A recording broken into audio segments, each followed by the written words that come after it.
We've got the honor to do the first Fireside chat of the conference, and we decided to sort of mess with the format a little bit already. So this is going to be sort of a two-way street conversation rather than an interview. And yes, I'm Raphael. I'm one of the co-founders at Sweep. We built a software platform that helps large companies manage their carbon emissions so they can become forever companies. I think we'll get to that in a moment. And obviously, I have the pleasure to be here with Jen from Swisscom Ventures. Great to be here, everyone. Cool. So capital and climate, right? Can capital really make a difference? And it's sort of been a bit of a rough year for investment, particularly with the controversies around ESG investment. I think it was sort of the thing, and everybody was at COP26, and then there was not that many investment people at COP27. And so, Jen, my question, can capital still make a difference, or have the dreams burst? Yeah, I think there's definitely been a lot of noise in the ESG investing space, and even in this room today, we'll have everything from generalist investors who are doing ESG for risk management, all the way through to climate impact venture funds. So it's hard to have that debate without having that clarification. But in short, I think capital has to make a huge difference to climate. If we think about the offline to online transition, just with that transition, the green transition will involve a huge amount of capital, particularly given the pace and global nature of the transition that we desire. And estimates vary, but perhaps 125 trillion by 2050 is needed. Bringing it back to this room and the people in this room, I think the VC and growth industry is doing its bit. The last dry powder estimates that I saw, about 37 billion dry powder in the VC and growth space dedicated towards climate. That's just over 10% of the total. And so I hope that from that we'll see the next, or the climate disruptors hitting the NASDAQ in the next 5 or 10 years. Sweet. And I think all this is also driven by regulations, right? Because I think we've all talked about it, and now it's starting to have teeth. And as a Swiss person, I'm really proud as well that the Swiss government has just mandated for larger companies to report their carbon emissions from 2024. And it's not just reporting, right? It's doing the footprinting, disclosing that, setting targets, and showing a plan how you're going to reduce, right? It's the full spectrum. And I think what's particularly great is that they're also mandating this for Scope 3, the indirect emissions, and that's where it comes back to to organizations like yours, right? Because one of your greenhouse gas protocol categories is investments, the number 15, and so that means what you've invested in, your portfolio is part of your footprint, and I think this is going to be a major catalyst. And so I guess how is Swisscom Ventures dealing with that? Yeah, absolutely. I mean, we're on that journey for sure. And we're a generalist fund, right? So our focus is digitalization and telecommunications. And within that, sustainability is just one of 5 cross-cutting themes that we work on for our 300 million fund.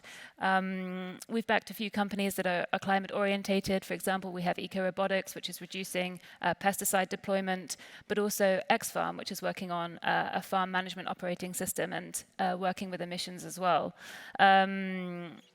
But more broadly, I mean, how we approach our investments is, or my vision for my theme is to back entrepreneurs who are contributing towards a cleaner, more circular, net negative economy, and to help them, enable or make positive steps in the B2B community here in Switzerland. Cool. And Sweep? Yeah, and actually, it's exactly that that's exactly the reason why we're now introduced to you. Yeah, and actually, right, a year ago, room 15, this conference. So I'm sure Marco from NOAH will be happy to know that business does get done at the NOAH conference. And I mean, obviously, you ended up, like you're a Sweep customer now, which is great. And you sort of made this shift from, doing 25 years of tracking of your footprint in Excel to now doing this in our tool, and it's automated, and it's granular, and it's more regular. And we've just done the first audit with it through the tool, which I'm super proud of.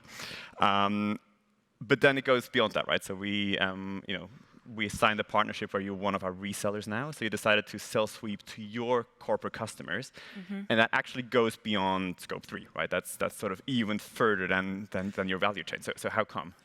Yeah, this is really where Swisscom sees a role beyond just our scope 1 to 3.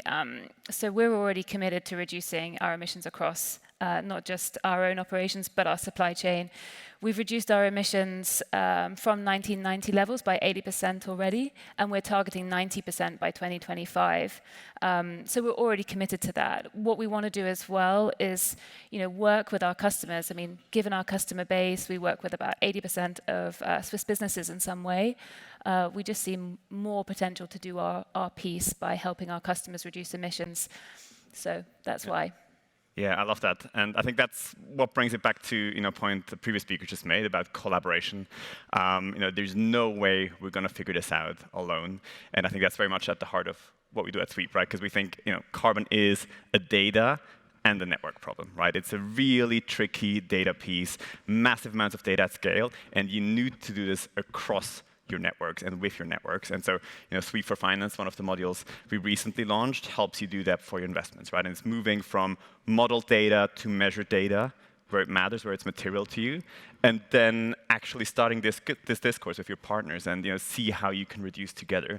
And I think that's really at the core of it all. And we think if we figure this out, there's sort of a network effect built into this, where it has this domino effect, right? Of one company gets more on board, and they get their partners on board, and we can sort of decarbonize whole value chains. And, absolutely, yeah. Cool. Our timer seems to be a little off, but I think we're still in time. So if we have another minute, no. No. Okay. Tough rules. Yeah. Okay, so if I can just close off, right? Yeah. I mean, what this leads, and I just want to bring back to the forever companies. I think we're moving from just seeing the risk and the downsides to actually, also seeing the potential and the upsides. And I think that's where forever companies are coming in, right? This is transformational. If you understand that this is going to be like the digital revolution, where you have to engage, you can help shape it. You can be the winner tomorrow. And yeah. I think that's where. And maybe if you're in this room, you're already on that journey. So great to be here. Thanks, everyone. Cool. Thanks so much, Jen. Thank you.